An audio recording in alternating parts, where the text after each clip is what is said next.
Hey there, thanks for joining. I wanted to provide an update on the AZPOINT user account management tool. So as many of you know, we've been working on updating that SA user management button within the system. This training specifically is for service agency administrators. Because things are going to look a little different, I wanted to take the time and provide you with some screen recordings and demonstrations of some of the tasks that you may typically do as an administrator for your agency. So things such as creating new users, deactivating users, and helping with password resets. So we'll walk through each of those items, and then I'll give you an update on what's coming up next and where we're going from here. So first, before we get into any demonstrations, I wanted to briefly go through the user types. So we have three user types in this system. We have SA user level 2, and SA administration. I wanted to go through each of these users and explain what those users would see.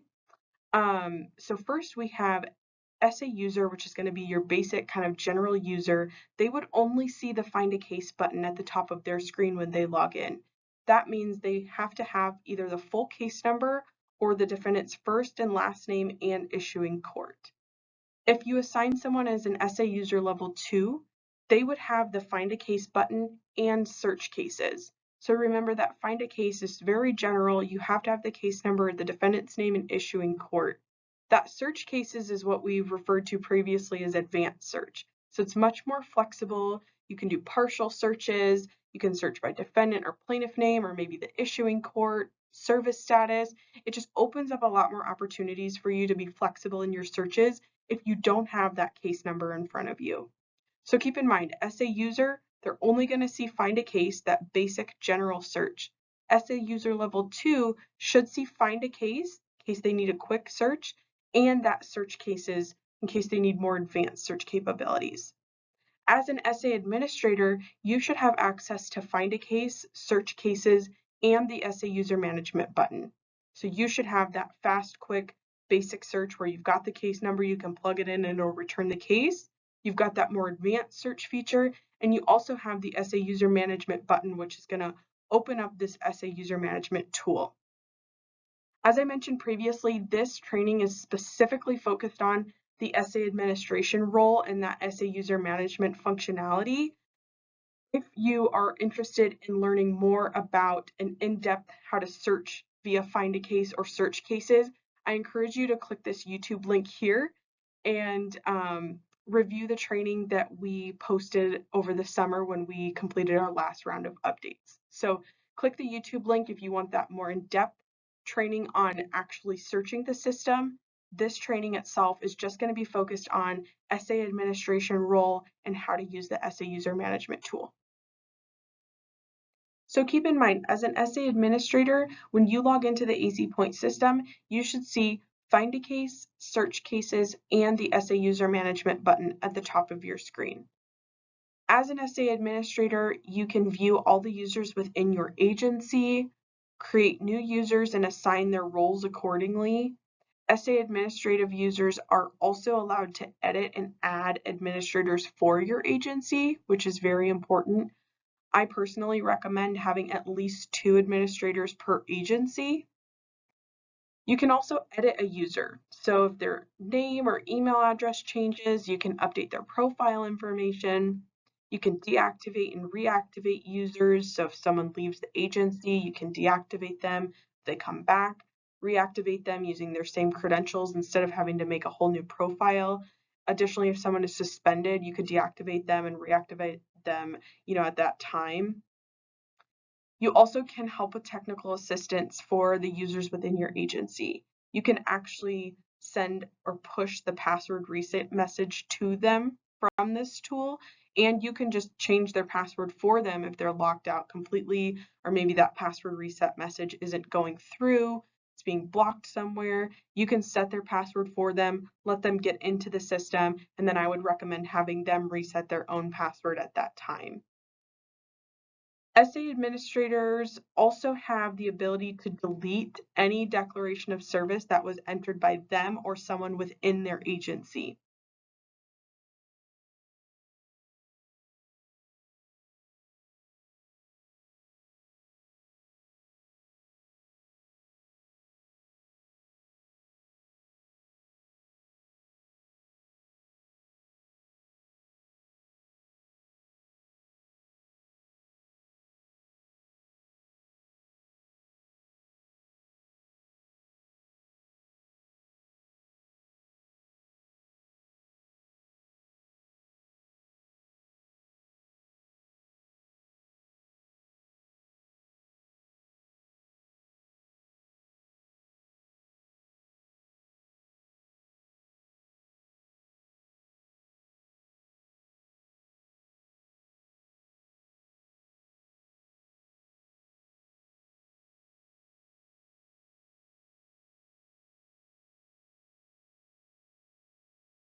So as an administrator for your agency, again, you should have access to find a case, search cases, and this SA user management button. So when you log into AZPoint, you should be able to see all three of those.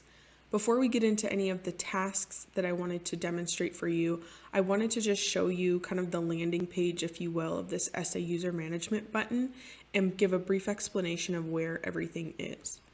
So once you click SA user management, you'll be taken to this landing page. Here you should be able to see a list of all the users associated to your agency. You can search the systems. If you're looking for someone in particular, you can search there. You can sort by different things, their name, email, their last login date, change all of these filters. You can also, let's say you just want to pull a list of all the administrators in your agency, or maybe a list of all the users with level 1 or SA user level access. You could do that here. Something to be mindful of is this include deactivated users. It's checked by default. If you uncheck that, you'll only see a list of active users. If you want to make sure to get all those deactivated users, you'll want to make sure that that box is checked, and that will return a list of any user, including deactivated ones.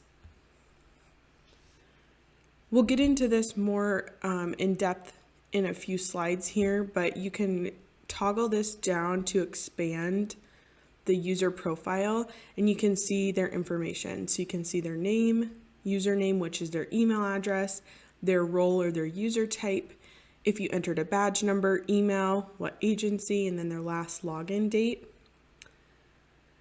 You can also push a password reset email to them. We can edit their profile here. If you want to deactivate them, we'll do that here. And then you can actually change their password for them for each user if needed. So again, I just wanted to give a brief explanation of kind of once you click that SA user management button, this is where you land and these are the options that you have. We'll get into more in-depth information on each specific task as we move throughout the presentation. To create a new user from the SA user management homepage, you'll click on the blue Create User button over here on the left-hand side. So go ahead and click that, and then we're going to add the user's information here. Remember, everything with a red asterisk is required. So we'll go ahead and add their information.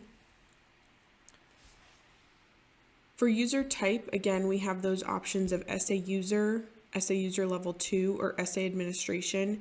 As an administrator for your agency, you can add or edit additional administrators for your own agency. We also have process server and process server level 2. This is different from a process server who works for a private company. So we have a few law enforcement agencies in the state that have, for example, civil staff that are not necessarily certified peace officers, but they're process servers working on behalf of the law enforcement agency. So they're not collecting fees when they go out and serve or when they're entering information. They're working in an employee of the sheriff's department or police department, but they are technically a certified process server, not necessarily a peace officer. In that case, you would want to associate them or assign them to a specific user type. So they would either be process server, they would only see find a case, or process server level 2, they would see find a case and search cases. So again, this is for those law enforcement agencies who have process servers on their staff that are associated to their agency, not an independent third-party private process server. Private process servers have to go through the AOC support center to be added to the AZPOINT system. Service agencies are not allowed to add or edit private process servers information. So for this user, we're going to assign him to level 2. The agency is required, it should default to the agency you're associated with. Again, you can only add users for your agency. You can add your badge number here and then their email address.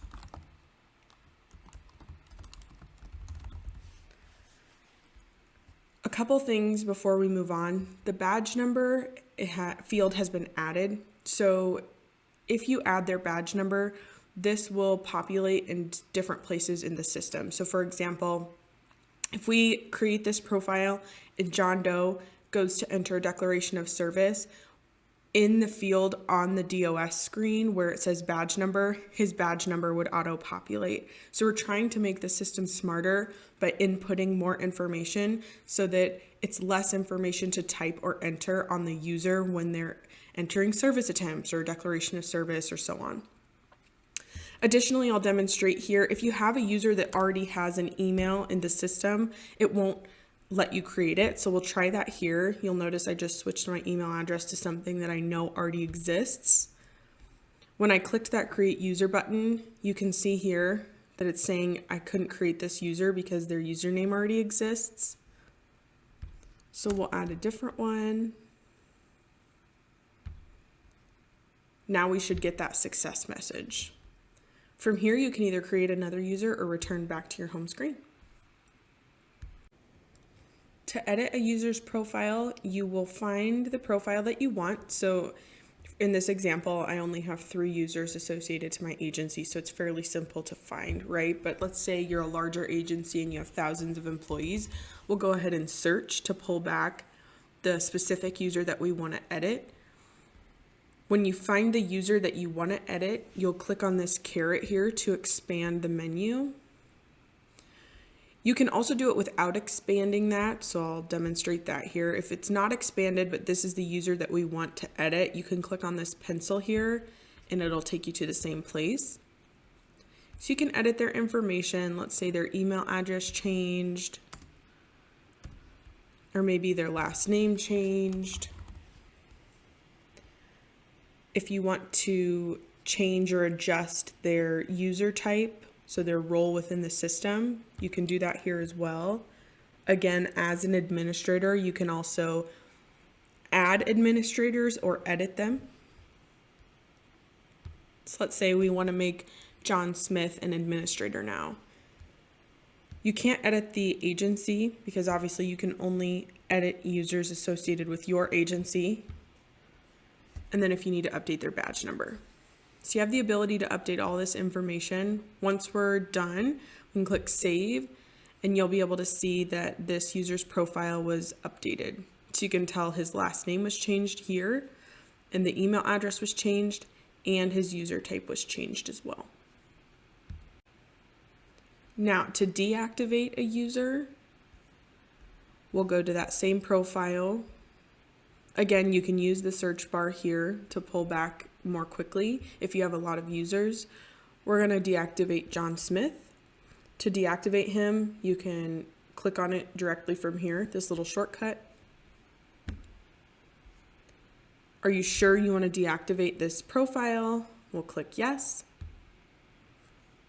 And now you'll be able to see he's deactivated, so it was a success. You can see down here it's kind of grayed out and you have deactivated at the top. And then you can also see that that red box went from red to now green. Something to be mindful of, as I mentioned earlier, if you don't want to include deactivated users in your search results or your landing page, you can uncheck that. But watch as we uncheck that, you won't be able to see that John Smith profile anymore. So now it disappears. If we want to reactivate him, let's say, and find him in the system, we'll check that box, complete our search on this profile that we want to reactivate. Click that reactivate user button. It'll want you to confirm that you are sure you want to reactivate this profile. Once you reactivate, you can see he's back. We got the success message there. You can see he's back down here and active.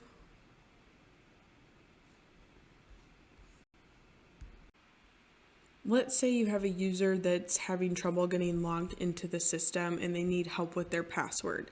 There's a couple ways we can do this. So we're going to take our John Smith user again. First, you can actually just send the password reset message to them from this screen. So you'll click this little envelope shortcut. It will send the user that password reset email. If they're not getting it for whatever reason, they should get it fairly quickly, but if it doesn't come, the first thing I always recommend is have them check their spam or their junk folder. But let's say it's still not coming and they quickly need to get into the system, you can actually also change their password for them. So you'll expand this user's profile by clicking on that caret, and then you can see right here, we're going to change John's password for him. So if we click that, we can actually set it to something generic. So I would say like welcome. We can save that. We get the success message here. Now John, when he goes to log into AZPoint, he would type in that password that we just changed it to. So welcome exclamation point. He should be able to get into the system at that time. Now, once he's in the system, I always recommend that the user would go in and then reset their own password and change it to something that's personal to them. But this is a really nice way if you're in a time crunch or in a pickle and you just need to get them into the system, you can change that password for them so that they can get in and get their work done and then have them reset it later. Again, another easy way is just to send that password reset and push it to their email as well. Our team is already working on the next round of improvements or enhancements. So first up is going to be the ability to import and export users. As an administrator for your agency, you'll be able to export your list of users to a file such as a spreadsheet, make edits or adjustments in that file, save it, and then import it back to the system. Once imported back into the system, it will make the adjustments to those user profiles. So you might want to do a bulk upload of new users. You maybe want to delete a list of people or update a bunch of roles. You would be able to make those adjustments in the spreadsheet and then upload those into the system and upload their profiles as opposed to having to do those one by one like you're currently experiencing. Second is going to be a plaintiff/defendant information sheet. The language is not totally developed yet, but essentially this is going to be a consolidated report with information from all the available sources compiled into one document. So you're able to see all of that information in one place versus having to go and pull information from several different places and print that, put it all together. So we're going to consolidate that all into one report and allow you to print that with both plaintiff and defendant information. Third is a working kind of to-do list, if you will. It's been requested that we develop like a button, so a one-click button where you can click on that. It'll return a list of all the cases that are unserved and assigned to your agency, so kind of your working list, if you will. But that way you don't have to use the search and input all the information and filters in that search cases criteria. You can simply click on a button and it'll return the list of cases that your agency is currently assigned that are still unserved and need to be worked. And then finally, we are going to be doing kind of pre-built reports. So we will determine, we're taking feedback right now from servicing agencies to determine kind of like the top, let's say 5 reports that are most commonly searched. And we will do kind of a canned report system where you can click on the button and see those reports. So for example, let's say a list of cases that were dismissed in the last 30 days is really important to you. We would then create the button to show you, okay, we're going to click this button here and it's going to pull back the list of cases that have been dismissed in the last 30 days, as opposed to you having to go through the search criteria and filter it yourself. So we're working with agencies right now to kind of finalize and determine what those important searches are for agencies across the state. Once we come to agreement on those, we will engage the developers to work on creating those buttons so that you have easier reporting tools at your fingertips. So that's all I have for you today. I want to thank you for watching if you made it this far.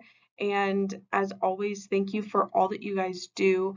We have made significant improvements and updates to the system, and each time we try to make sure that information gets out there in a better way. So I wanted to provide you guys with an update and kind of demonstrations on some of those tasks that you may typically complete as administrators for your agency. As always, please don't hesitate to reach out to Lloyd or myself if you have questions, concerns, or any feedback. We take what you guys say very seriously, and oftentimes it informs future improvements and enhancements to the system. So our contact information is listed there on screen. Again, reach out if you have anything, and look forward to talking with you guys soon and hearing some of your feedback. Thank you.